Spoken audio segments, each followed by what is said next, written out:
Assalamualaikum warahmatullahi wabarakatuh. Oke mahasiswa, hari ini kita akan melanjutkan kembali pertemuan kita pada mata kuliah matematika. Dan kali ini kita akan membicarakan mengenai topik yaitu fungsi. Apa saja yang akan disampaikan pada perkuliahan berikut ini? Yaitu yang pertama, pengertian dari fungsi. Yang kedua, operasi fungsi. Yang ketiga, fungsi komposisi. Dan yang keempat, fungsi inverse. Oke, kita melanjut dari apa yang sudah ada di outline tersebut. Yang pertama, kita akan mengetahui mengenai apa sih fungsi. Yang pertama, kita harus tahu, fungsi adalah suatu aturan padanan yang memetakan setiap objek X dalam satu himpunan dengan satu nilai fx dari himpunan kedua ya. Jadi ini himpunan yang pertama ya, ini himpunan yang kedua, di mana fungsi itu memetakan satu himpunan dari anggota himpunan yang pertama ke dalam anggota himpunan yang kedua. Satu saja ya, nggak boleh dua. Jadi yang dari sini menuju ke sini ini harus satu saja. Kalau dari sini ke sini boleh dua, tapi kalau dari X ke Y harus satu saja. Himpunan yang pertama disebut dengan daerah asal atau domain. Nah, ini disebut sebagai domain ya.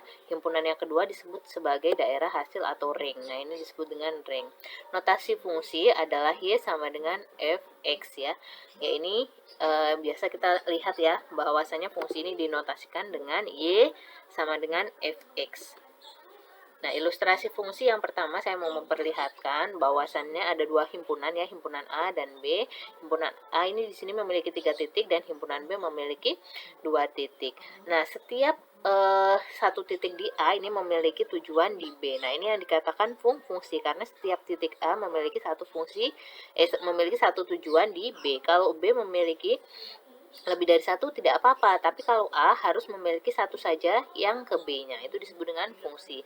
Untuk contoh yang kedua, di mana ada 3 titik di sini dan di B-nya ada 2 titik, tapi di sini titik yang ketiga ini memiliki 2 tujuan. Oleh karena itu ini bukan disebut ini bukan disebut sebagai fungsi karena satu titik di sini memiliki 2 tujuan.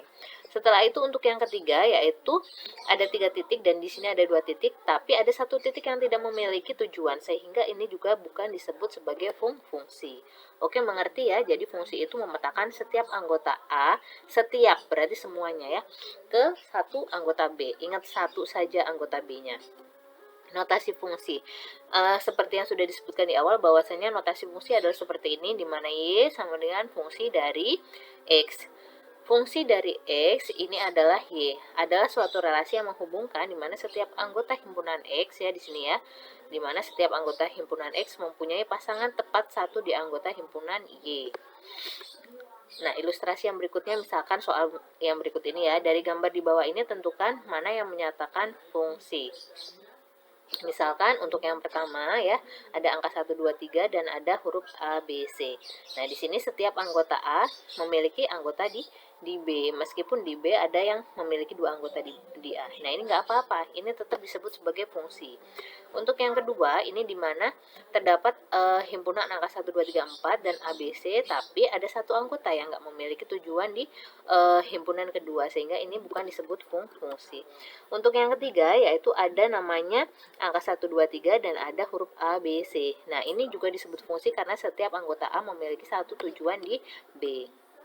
Lalu bagaimana himpunannya? Himpunannya berarti adalah 1 dengan A, 2 dengan A, 3 dengan B. Sementara untuk yang ketiga berarti 1 dengan A, 2 dengan C, 3 dengan B. Oke, contoh yang berikutnya, misalkan dari grafik berikut ini, tentukan yang disebut sebagai domain. Domain itu adalah daerah asal, berarti domainnya adalah angka 1, 2, 3, dan 4 ya. Lalu kodomain, kodomain itu daerah kawan. Kodomain itu terdiri dari ini, A, B, C, D, E, F. Dan yang terakhir ring. Ring itu adalah daerah hasil, di mana daerah himpunan A dipetakan ke satu himpunan B. Berarti yang mana aja? Yaitu A, B, D, dan F. Oke ya. Nah, bagaimana untuk pengoperasian fungsi? Jadi seperti yang sudah kalian ketahui pada himpunan yang kalian pelajari materinya di sebelum UTS, bahwasanya fungsi di sini memiliki operasi-operasi yang berlaku hukumnya seperti dengan ketika kita mengoperasikan himpunan. Untuk yang pertama, jika dua fungsi f dan g, maka operasi yang berlaku untuk penjumlahan ya, berarti fungsi x ditambah dengan fungsi g. Untuk pengurangan begitu juga, di mana fungsi x dikurang dengan fungsi g, perkalian juga mengalihkannya seperti biasa, pembagian pun seperti itu. Untuk lebih memahaminya, langsung ke contoh soal. Misalkan, fungsi x yaitu x kuadrat min 4, dan gx-nya adalah x plus 2. Tentukan yang pertama, fx ditambah gx berarti x kuadrat min 4 ditambah dengan x plus 2. Hasilnya yaitu x kuadrat ditambah dengan x dikurang 2. Cara menambahkannya gimana? Dikeluarin ya ini ya dari kurungnya, berarti x kuadrat ditambah dengan, di sini ada satu suku yaitu x ya. Berarti ini dikeluarkan, x-nya nilainya positif, dan di sini 2 juga nilainya positif, tapi 2 ini dikurang dengan 4 hasilnya menjadi min 2. Untuk pengurangan fx min gx berarti hasilnya adalah x kuadrat min x, ini dikeluarkan ya, min x dikurang dengan, ini kan ada min 4, di sini ada min 2. Min 2 dan min 4 berarti menjadi min 6. Jadi x kuadrat min 6 min x min 6. Untuk perkalian berarti x kuadrat min 4 dikali dengan x plus 2. Berarti di sini dikalikan silang ya. X kuadrat dikali dengan x hasilnya x pangkat 3, x kuadrat dikali dengan 2 berarti 2x kuadrat, x dikali dengan min 4 hasilnya adalah min 4x, min 4 dikali 2 hasilnya min 8, sehingga ketemunya adalah x pangkat 3 ditambah 2x kuadrat min 4x min 8. Untuk pembagian, misalkan di sini x kuadrat min 4 dibagi dengan x plus 2. Nah, kita untuk bisa membagi ini, kita samakan dulu ya, suku yang di atas dengan suku yang di bawah. Di bawah adalah x plus 2. Berarti ini gimana caranya kita bentuk menjadi suku yang salah satunya menghimpun, yaitu x plus 2. Misalkan kita keluarkan ya, x kuadratnya menjadi x min 2 ditambah x plus 2. Nah, berarti bisa dicoret ini, antara pembagi yang di atas ya, pembilang dan penyebut berarti bisa disilang, berarti bisa dicoret, x plus 2 nya dicoret berarti tinggal x min 2. Nah, itu tadi adalah operasi yang berlaku pada fungsi. Selanjutnya kita akan mempelajari mengenai fungsi komposisi. Fungsi komposisi ini ya disimbolkan seperti ini, di mana f bundaran gx, yaitu berarti fungsi dari gx, yaitu berarti x-nya diganti dengan nilai g. Kurang lebih nanti seperti itu. Misalkan diberikan dua fungsi f dan g yang dinyatakan dengan f bundaran gx, maka nilai dari fungsi gx adalah, misalkan fx yaitu 2x kuadrat min 3 ya, dan gx x 3x ditambah dengan 1. Maka hitunglah f bundaran g. F bundaran gx. Jawabannya adalah gini caranya ya. Jadi ini kan himpunan dari fx ya, 2x kuadrat min 3. Ini himpunan dari gx, 3x min 1. Karena f bundaran dari g berarti g-nya dimasukkan ke dalam nilai x pada fungsi fx ya. F dari fungsi gx. Jadi di sini fungsinya adalah, untuk fx sendiri adalah 2x min 3. Berarti x-nya diganti dengan nilai dari g. Nilai g-nya yaitu gx-nya 3x plus 1. Berarti 2 dikali x kuadratnya diganti dengan nilai ini gx ya, 3x plus 1 dikuadratkan dikurang 3. Lalu lakukan operasi fungsi seperti biasa, yaitu perkalian dulu ya, berarti ya. Ini dikuadratkan, dikalikan, baru setelah itu dikali 2, baru diminus 3. Ketemu hasilnya adalah 18x kuadrat plus 12x min 1. Hal yang sama untuk fungsi komposisi, misalkan G bundaran dari F. Kalau bundaran G bundaran dari F berarti fungsi yang di G ini X-nya diganti dengan fungsi pada fx. Seperti itu ya kebalikannya. Selanjutnya kita akan mempelajari mengenai inverse dari fungsi. Jika f adalah fungsi berkoresponden 1 ke 1 dari A ke B, ini berarti berkoresponden 1 ke 1 ya. Anggota A ini 1 tujuannya ke B, B juga tujuannya cuma 1 ke A. Ini berarti namanya berkoresponden 1 per 1. Maka kita dapat menemukan balikan. Jadi balikan itu cuma berlaku apabila fungsinya itu A dan B itu berkoresponden 1,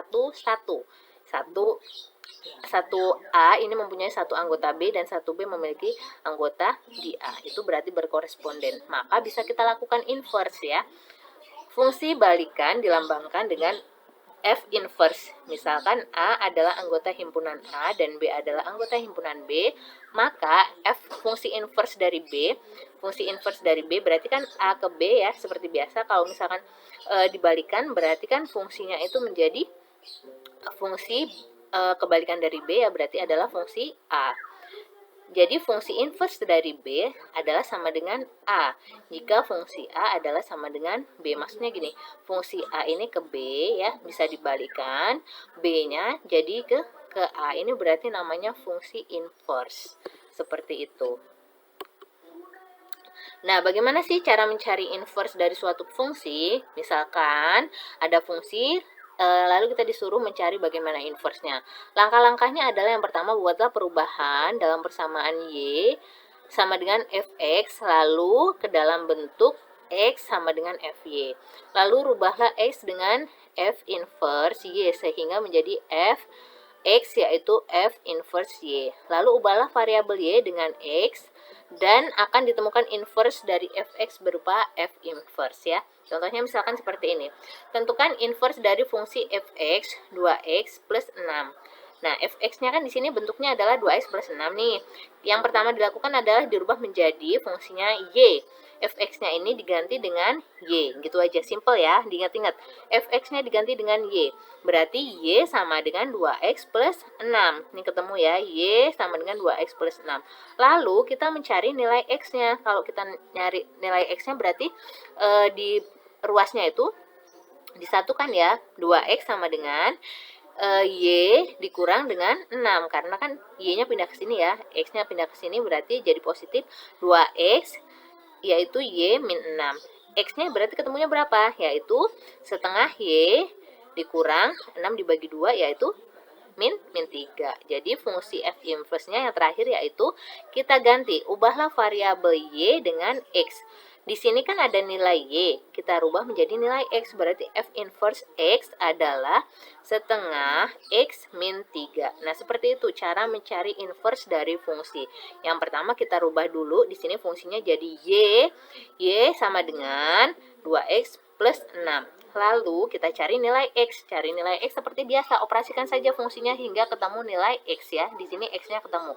Setengah Y min 3. Setengah itu berarti 1Y dibagi dengan 2. Jadi setengah Y ya. Lalu ketemulah F inverse-nya, berarti di sini Y-nya diganti dengan nilai X, dirubah variabelnya. Nah, itu ketemu namanya F inverse. Oke, sekian perkuliahan hari ini mengenai fungsi. Kalau misalkan ada yang ditanyakan, nanti bisa kita lanjut berdiskusi. Saya akhiri. Wassalamualaikum warahmatullahi wabarakatuh.